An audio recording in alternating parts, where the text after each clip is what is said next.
Have you ever done everything right and still hit a wall? Not because you failed, not because you were lazy, not because someone more talented beat you to it, but because the system you were climbing was never designed to take you where you actually wanted to go. This is a story about two men who started at the exact same place, on the exact same day, in the exact same industry. Same degree, same salary, same desk. For the first 2 years, if you had watched them both, you would have struggled to pick the one who would end up ahead. But one of them made a decision in year 1 that the other never thought to make. He didn't announce it. He didn't post about it. Nobody at the office noticed. And for a long time, it looked like nothing. It wasn't nothing. 6 years later, their lives were unrecognizable from each other. I mean, the distance between them had nothing to do with talent, connections, or luck. It came down to a single question, one that most people never think to ask until it's already too late. Stay with me until the end.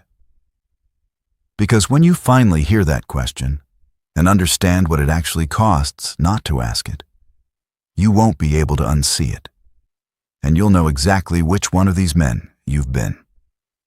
In the fall of 2017, Ryan Webb was 23 years old, freshly employed, and quietly certain that he understood how things worked. He was a junior marketing associate at Pinnacle Creative Agency in Atlanta. Communications degree, State University, $42,000 per year. He sat 3 desks from a man named Derek Cole, who had graduated from the same program, carried the same title, and earned the exact same salary. Ryan's business card sat in the pen holder on his desk. He had put it there the first week. He looked at it sometimes, not because it said anything impressive yet, but because of what it would say eventually. He was already imagining the next one. Ryan studied the organization chart the way other people studied maps. He knew every senior manager's name within 30 days. He arrived early and made sure the right people saw him arriving. He stayed late and made sure the right people saw him staying. He raised his hand in meetings before he was fully prepared, because he had decided that visibility was the primary currency of advancement. He wanted to climb, and he was certain the ladder was real. Derek was different, quieter, more self-contained. He did his work with a thoroughness that never performed itself. He left on time most days. He didn't attend the company happy hours. He asked smart questions and then listened in a way that suggested he had already asked himself the same questions at home.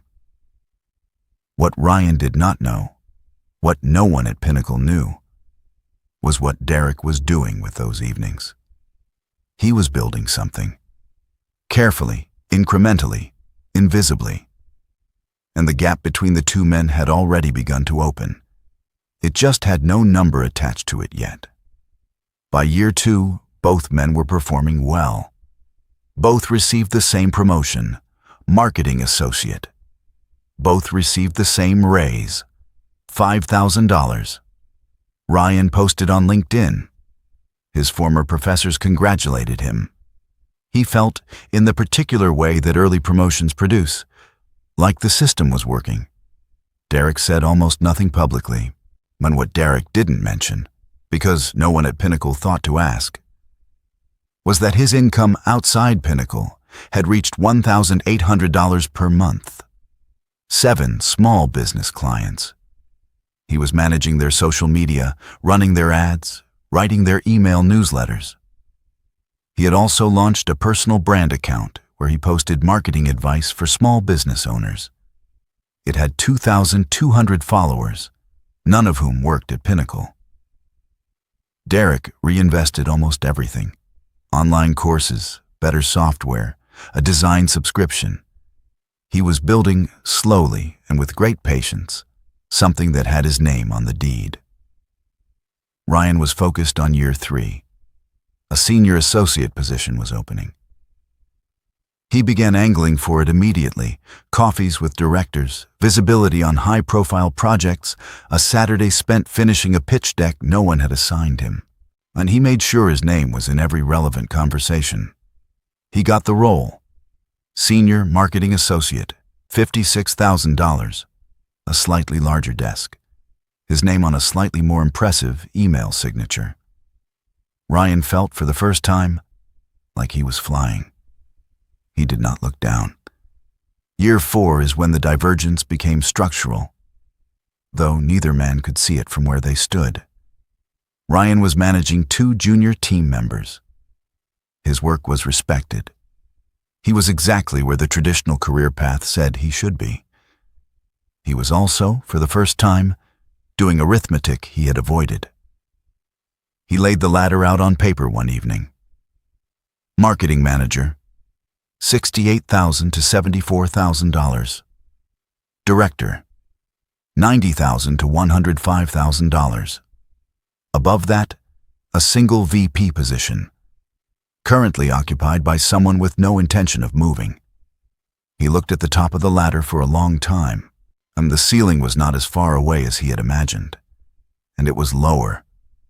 Derek, in year 4, crossed $4,400 per month in outside revenue, 14 active clients, 3 on monthly retainers, inbound inquiries, clients finding him, not the other way around. He had registered the operation, Cole Creative, LLC. Mentally, Derek had already begun to leave. Year 5 was the year Ryan fell in love with his own title. Marketing manager, $71,000, a glass door office, a team of 5. That same year, he got engaged, which was wonderful and quietly terrifying. Because suddenly the ceiling he'd been observing abstractly had a life attached to it. A mortgage. A future that required a specific number, not a salary band. He ran the figures one night and felt something unfamiliar. Not ambition, but constriction. He worked harder, said yes to more, told himself the next rung was close. He had stopped looking at the business card in the pen holder. He no longer saw it. Derek, in year 5, signed his first 5-figure client, a regional restaurant chain, $2,200 a month, full service. Cole Creative was no longer a side project. It was a business. He told almost no one. Year 6 was the year everything became undeniable. Pinnacle brought in an outside hire. Jordan Hale, 31, 4 years at a boutique agency in Nashville. Personable, comfortable in rooms with good lighting, hired as director of marketing at $96,000. Ryan had been there 6 years. He had built the systems Jordan would now oversee, developed the people Jordan would now manage. He had taken the Saturdays, made the sacrifices, swallowed the compromises, quietly, consistently, without complaint, and they had gone outside. He requested a meeting with HR, asked calmly what his path to director looked like now. He was told, with the careful language of someone who has delivered this kind of news before, that Jordan's hire was about a fresh external perspective, that Ryan was incredibly valued, that opportunities would come. He walked out of that meeting, took the elevator to the parking garage, and sat in his car. He did not start the engine. For the first time in 6 years, he wondered if he had built the wrong life. He had known, somewhere beneath everything, that a moment like this would eventually come. He had just never let himself look directly at it. He took out his phone. He texted Derek, "You free this week? I need to talk." They met at a coffee shop on a Thursday evening. Like it was the same shop where Ryan had eaten lunch alone for the first year, rehearsing things to say to directors. Derek listened without interrupting. When Ryan finished, Derek was quiet for a moment. Then he pulled out his phone and slid it across the table. It was his business dashboard. Revenue for the current month, $14,300. Active clients, 22. Contractors on payroll, 3. Ryan looked at it for a long time. Derek didn't explain it. He didn't need to. He just let Ryan look. Finally, Ryan looked up. Derek said one thing.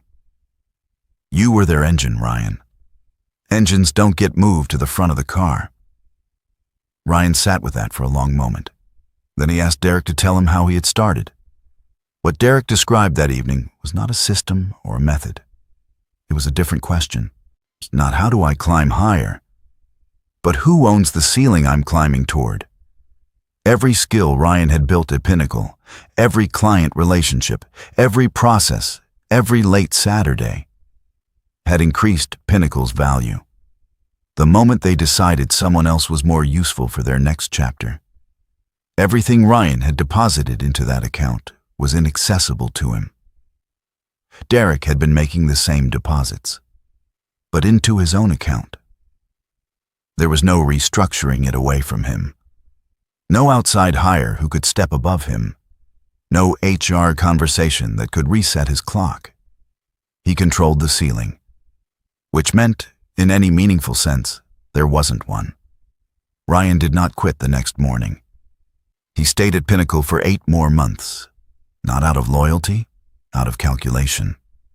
He used his position to study what he would need, and he watched the agency's client acquisition process from the inside. He observed Jordan, the new director, not to imitate him, but to identify the gaps. The things Jordan didn't know, because he had never built anything from scratch. Month 2. Ryan took on his first freelance client, a fitness studio in Atlanta that needed a brand refresh and social media strategy. He charged $900. It was lower than the work was worth, but it was proof. Month 4. 3 clients, $2,400 per month. Somewhere around month 5, something shifted. Not the income. The income was still modest, still supplementary, still not enough to justify the risk on paper. What shifted was quieter than that. Ryan stopped describing himself, in the privacy of his own thinking, as a Pinnacle manager who did freelance work on the side. He started describing himself as someone who was building something, who happened to still be collecting a salary while he did it.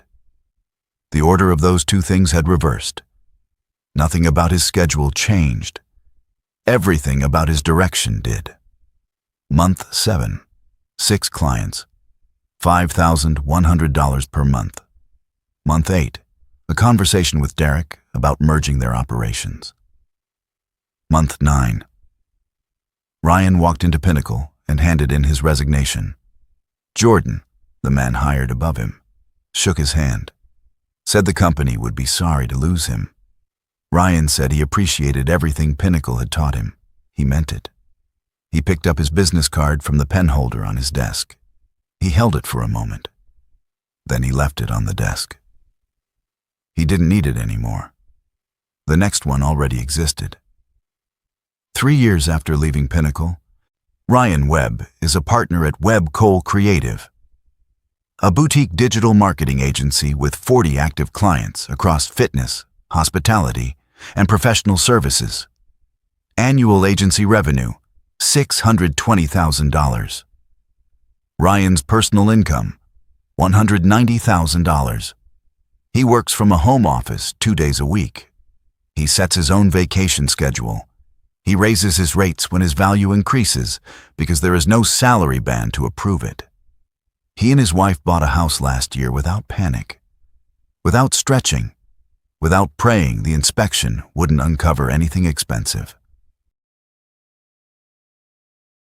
Right now, you might be Ryan in year 3, or year 5, or year 6, sitting in a parking lot, phone in your hand, staring at an outcome you didn't see coming, but probably should have. There is nothing wrong with working for someone. There is nothing shameful about a salary, a title, a company that gives you stability and structure. Those things have real value. But you need to know what you're signing up for. You are trading your time, your skills, and your growth for a predetermined range. Your employer will always pay you the minimum required to keep you. Not what you're worth, not what you generate, not what you've sacrificed. The minimum to retain you. That is not cynicism. That is business. The question isn't whether your employer is good or bad. The question is whether the ceiling above your head is high enough for the life you want. And if it isn't, if you've already done the math and already felt that quiet tightening in your chest, then you already know the answer. You don't have to blow up your life tomorrow. Derek didn't. Ryan didn't. They started small, stayed consistent, and built proof before they built confidence, and transitioned when the numbers made it rational, not just when emotion made it tempting. Start with one skill, one client, one project. Something small enough to begin tonight and significant enough to matter in a year. Because the invisible promotion, the one you've been waiting for, working toward, sacrificing for, might never come. Not because you aren't good enough, but because the system was never designed to give it to you. Build something that is.